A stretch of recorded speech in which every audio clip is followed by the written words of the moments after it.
తెలుసు ఉండవు. ఫస్ట్లీ ఇవాళ నన్ను ఇక్కడికి ఇన్వైట్ చేసినందుకు సీజీఎం రత్నకుమార్ గారికి, రవి గారికి and to the entire staff of BSNL thank you very very much.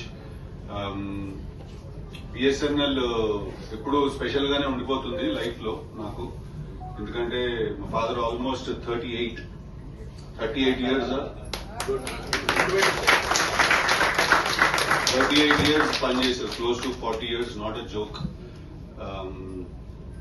I feel that BSNL లో వర్క్ చేయడం వల్ల, అలాగే ప్యారలీ మా మామ్ కూడా ఆల్ ఇండియా రేడియో ఏఆర్ లో వర్క్ చేయడం వల్ల మాకు యాజ్ అ ఫ్యామిలీ సొసైటీలో చాలా రెస్పెక్ట్ అండ్ డిగ్నిటీ ఉండేది. Because my father use to work in BSNL and also as a human being. మా ఫాదర్ ని మేమందరం చిన్నప్పుడు భారతీయుడు అనేవాళ్ళం. మేము very very very strict, very honest, very straight forward. I feel నా లైఫ్ లో 0% కరప్షన్ ఉన్న మనిషిని, అంటే corruption not just in sense of money or anything else, even as a human being 0% corruption ఉన్న మనిషిని నేను నా లైఫ్ లో ఎవరిని చూసానంటే మా ఫాదర్ ఒకటే. నాలో కూడా నాకు తెలిసి ఎంతో కొంత ఈ సొసైటీలో కానీ ప్రపంచంలో బతకడానికి కావాల్సిన కరప్షన్ ఒక 2-3% ఉందేమో, కానీ మా ఫాదర్లో ఇప్పటికీ అది లేదు. So I think I'm very glad that I was born to him and my mom. What ever మీరు అన్నట్టు ఇందాక రేడియో అండ్ టెలికాం కలిస్తే, కాకపోతే 2 ఆడియో కమ్యూనికేషన్స్, నేనేంటో వీడియో కమ్యూనికేషన్ కొంచెం ఒక స్టెప్ ముందుకెళ్ళాను. ఇప్పుడు బిఎస్ఎన్ఎల్ లో వర్క్ చేసే ఒక ఎంప్లాయీ కొడుకోవడానికి చాలా అడ్వాంటేజెస్ ఉంటాయండి. నేను చెప్తాను మీకు. ఇప్పుడు మన స్కూల్లో కానీ ఎక్కడైనా కానీ మనకు ఒక టీచర్ ఉంటారు, వాళ్ళకి ఏదో ఒక ఫోన్ పనిచేయదు ఒక రోజు. ఆ పని చేయకపోయేసరికి వాళ్ళు ఏంటంటే అప్పటి వరకు నన్ను బాగా తిట్టినా కొట్టినా ఏం చేసేది, అప్పుడు మన దగ్గరకు వచ్చేవాళ్ళు అనమాట. మనకు అప్పుడు అర్థమయ్యేది మా ఫాదర్ ఎంత తోపు. అప్పుడు తెలుసు అనమాట వాళ్ళు ఏంటంటే, ఒకసారి can you please talk to your father అది అని అడిగాడు.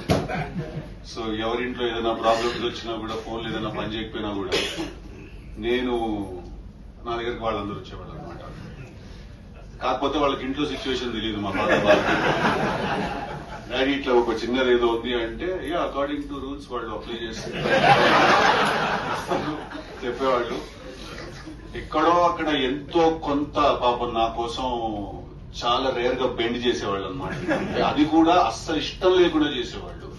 ఫేవర్స్ చేయడం కానీ ఫేవరెటిజం కానీ ఉండేది కాదు. ఒకసారి ఇలాగే మా కాలేజ్ లో చదువుకుంటున్నప్పుడు మా హెచ్ఓడి ఉండేవాళ్ళు, ఆయనకి ఇలాగే ఏదో ఒక బిఎస్ఎన్ఎల్ లో ఫ్యాన్సీ నంబర్ కావాలని అడిగారు. ఇంకా మీరు చూసుకోండి.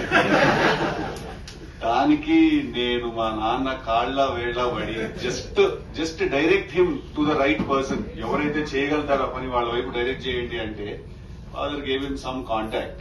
అండ్ ఆయన అతన్ని కలిసేసి వచ్చాక కాలేజ్ కి తిరిగి వచ్చి చెప్తున్నాడు, ఏంటి సిద్ధు మీ ఫాదర్ అంటే అందరూ అంత భయపడుతున్నారు.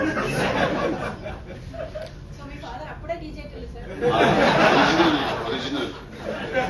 సో నాకు కానీ మా బ్రదర్ కి కానీ ఎప్పుడు చాలా ఒక రెస్పెక్ట్ ఇండైరెక్ట్ గా ఫీల్ అవుతూ ఉండేవాళ్ళు sir, to being Sons of Sai Kumar గారు. ఇవి అడ్వాంటేజెస్ అండి. ఇప్పుడు ఎందుకు డిసడ్వాంటేజెస్?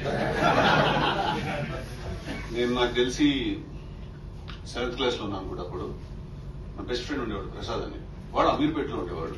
ఓకే, మేము చిలుకలు కూడా దగ్గర ఉండేవాళ్ళం. రైల్వే క్వార్టర్స్ నుంచి కాస్త ముందుకు వస్తే పద్మనాభ నగర్ నేను వెళ్ళాలి వాళ్ళ ఇంటికి. ఒక ఫ్రెండ్, నేను 7th క్లాస్ చిన్నపిల్లండి కదా. అమీర్పేట అంటే మా ఫాదర్ పంపరం సంగతి నాకు తెలుసు. నేనేం చేశాను, పక్కనే కదా అని ముషిరాబాద్ అని అబద్ధం చెప్పాను. సార్ అక్కడ దాకా అంతా బాగానే ఉంది, మీ ఫ్రెండ్ ఫోన్ నెంబర్ ఏంటని అడిగాడు. 3735-132 అని చెప్పారు. ఇమీడియట్ గా మా ఫాదర్ 373 అమీర్పేట కూడా కదా అన్నట్టు.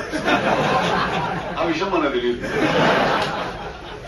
మనం అబద్ధం చెప్పామన్న విషయం తెలుసు. అది అమీర్పేట కూడా సంగతి మనకు తెలియదు. యాక్టింగ్ అప్పుడు స్టార్ట్ చేశాను.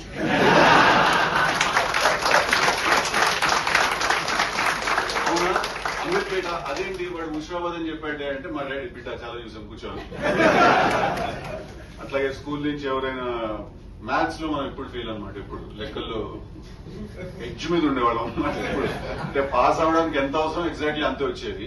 సో మా టీచర్ ఎప్పుడు ఫోన్ చేసి ఇంటికి చెప్పేస్తుందేమో అని చెప్పి నేను ఒకసారి పైకి వెళ్ళి బిల్డింగ్ మీద మల్కాజ్గిరి ఇంట్లో నీకు తెలియదు ఇది పైకి వెళ్ళి బిల్డింగ్ మీద వైర్ కట్ చేశాను ల్యాండ్లైన్ రోజుల్లో.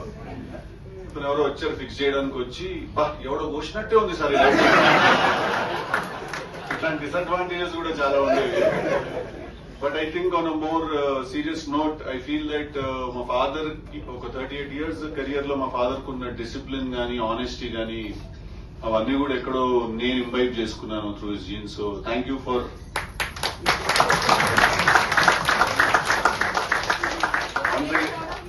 థ్యాంక్ యూ అండి. Thank you very much. And I'm so glad that ఇవాళ నేను ఇక్కడికి రాగలిగాను.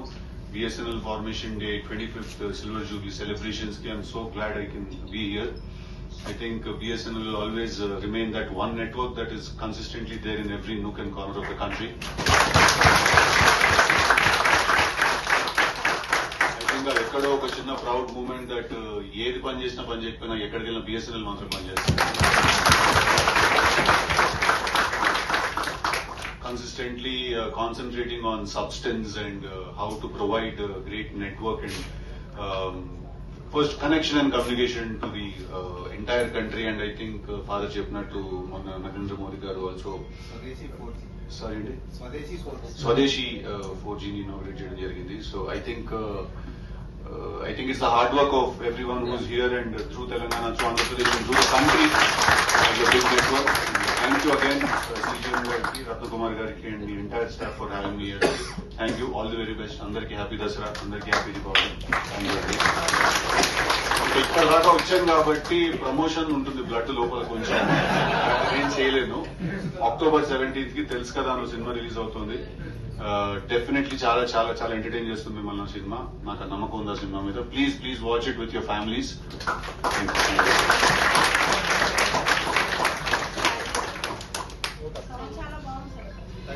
Thank you for your